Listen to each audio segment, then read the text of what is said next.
Over the past year, the world has been dealing with a chip shortage crisis, impacting the supply of a wide variety of tech-related products. But somehow, Apple was not only able to survive through the chip shortage, but they've absolutely thrived and have continued to sell more products than they did the years prior. So in this video, I'm gonna go into exactly how Apple was able to pull this off despite the negative environment. But first, I want to get into the other industries and companies that were impacted to give you a good idea of how impressive this really is. Last year, many car companies halted production of their vehicles because of the chip shortage, like Ford with their most popular F-150 truck, General Motors cutting production at multiple plants, Daimler shutting down production of a few Mercedes-Benz models in Alabama, and many more. And now in 2021, it's actually starting to get worse, with the chip shortage expected to cost the auto industry $110 billion in revenue this year. Now, in terms of tech, PS5s have been in a shortage for many months. Xbox consoles have also been out of stock everywhere, and graphics cards for desktop PCs have been in a huge shortage over the past year. Even Apple's main competitors are getting hit really hard, like Google saying that the Pixel 5a will only launch in 2 countries, likely due to a lack of chips. Smartphone maker Xiaomi says that they have to raise the prices of their products because of the shortage. And Samsung literally confirmed that the Galaxy Note 21 is not coming this year because of the chip shortage, which is absolutely insane. On top of that, LG recently announced that they're quitting the smartphone business entirely since sales have not been doing so well. And Huawei recently launched their P50 and P50 Pro chips without 5G support because of sanctions and the chip shortage. Now in the PC market, Dell, HP, and Lenovo have all recently warned about low chip supply increasing the production costs of their computers, causing them to raise prices. ASUS and MSI are raising their graphics card prices again. Microsoft reported lower Surface product sales due to the chip shortage, and Acer recently warned that the shortage will impact laptop production until next year. So it's pretty obvious that every tech-related industry is getting hit pretty hard, but if you take a look at Apple, they've somehow managed to escape the grips of the chip shortage and post record-breaking numbers. Ever since the pandemic began, Apple has been destroying Wall Street's expectations for revenue and growth, with a record $81.4 billion for Q3 2020. And even though they delayed the iPhone 12 by a month, they still beat expectations for Q4. They then posted multiple record-breaking revenues, up 21% year over year for Q1 of 2021, and for Q2, it was even better, with sales up 54% year over year, another blowout quarter. And just a couple of weeks ago, they did it again,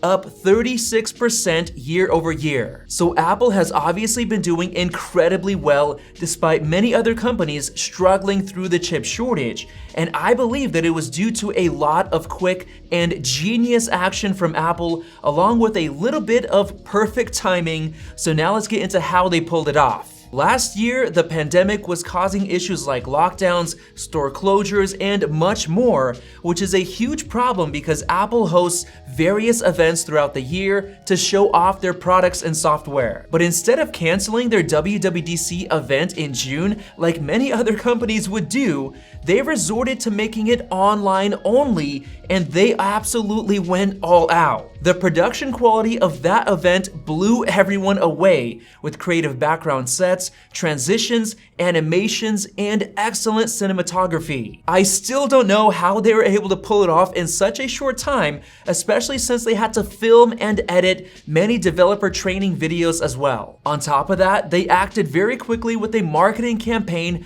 embracing people working from home, with this creative and funny advertisement showing off the various ways Apple products can help you with your work. And despite having their iPhone 12 delayed, they still hosted a September event to release other products that were ready to show off, like the iPad Air and the Apple Watch. And for the first time ever, they hosted 3 events last fall, all of them being online only, which was absolutely genius because it helped them spread their products out and have as big of a marketing push as possible. And many have said that Apple's spring event in April was probably the best they've ever seen, with the release of the 24-inch iMac and the M1 iPad Pro. So marketing-wise, Apple absolutely nailed it, not holding back like many other companies did, and because of that, sales have been skyrocketing. The iPhone 12 reached 100 million sales in the first 7 months of launch, actually outperforming the iPhone 11, which was released before the pandemic hit. And amazingly, Apple sold 33% more iPads in 2020 than the previous year,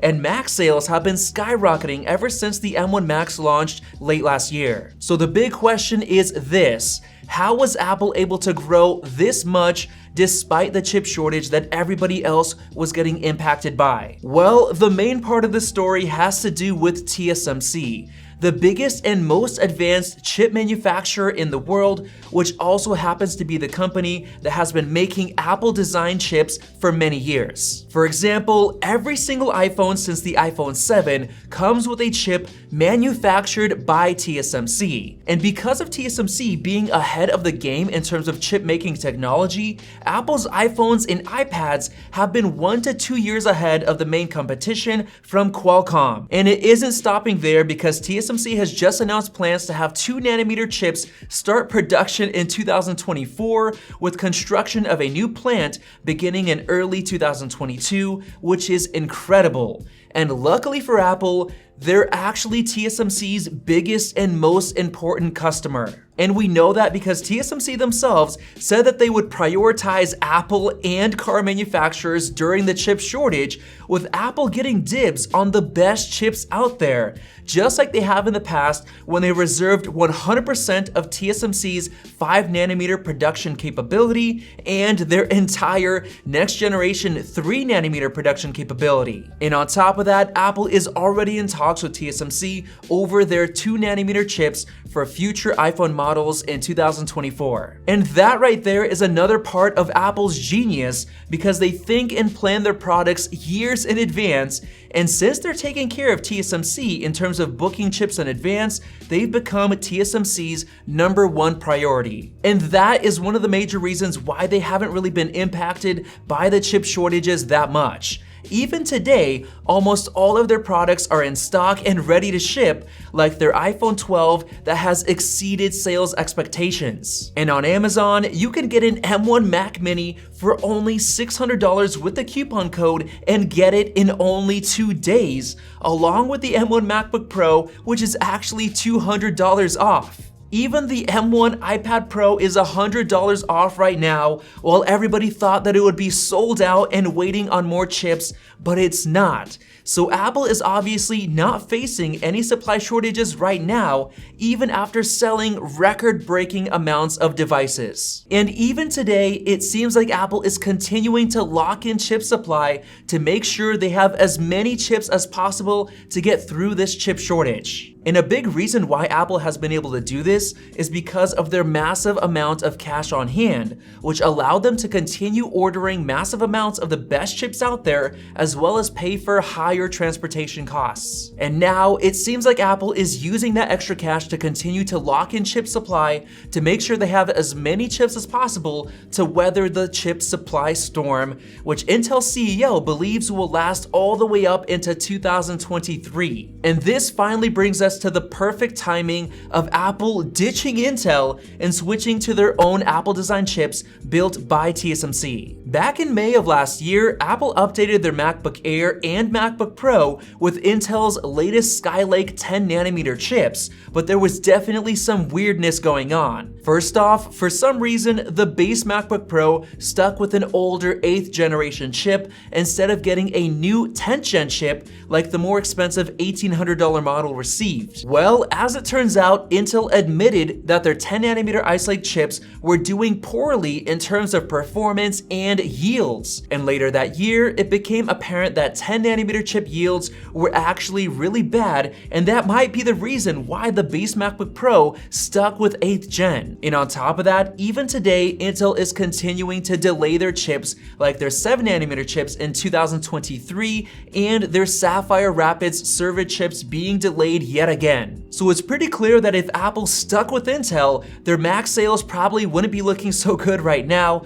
especially with the whole chip shortage impacting Intel. But thankfully, Apple literally had perfect timing when they announced the switch of their Mac lineup to their own Apple Silicon chips that are built by TSMC, which is not having that bad of supply shortages. And Apple was absolutely genius by only having a single M1 chip design for 4 different Mac devices and the M1 iPad Pro, meaning that TSMC could mass manufacture that one chip to help improve yields as much as possible. And because of that and the impressive performance of the M1, Mac sales have been breaking records in terms of sales growth quarter after quarter since the release of the M1 chip. And today, Apple isn't stopping. They've recently ordered 100 million A15 chips for their upcoming iPhone 13, and they brought on additional suppliers to meet production targets. And they even started mass production of the M1X chip months ago to make sure they're gonna have enough supply when the 14 and 16-inch MacBook Pros are released this fall, which have also just entered mass production, with Apple intending to sell as many as 800,000 units by the end of November, which is massive. And it was recently reported that TSMC's Arizona plant will begin mass production in 2024 to build even more Apple chips. So if I were to sum up the reasons for how Apple thrived through the chip shortage, it would be due to Apple's relentless forward-looking strategy with reservations of chips from TSMC, combined with their genius marketing plans, embracing the lockdowns, and how quickly they were able to switch to online-only events, which were somehow better than the previous events. So hopefully you enjoyed this video, and if you did, go ahead and click the circle above to subscribe for more videos like this one, and definitely check out one of those two right over there. Thanks for watching, and we'll see you in the next video.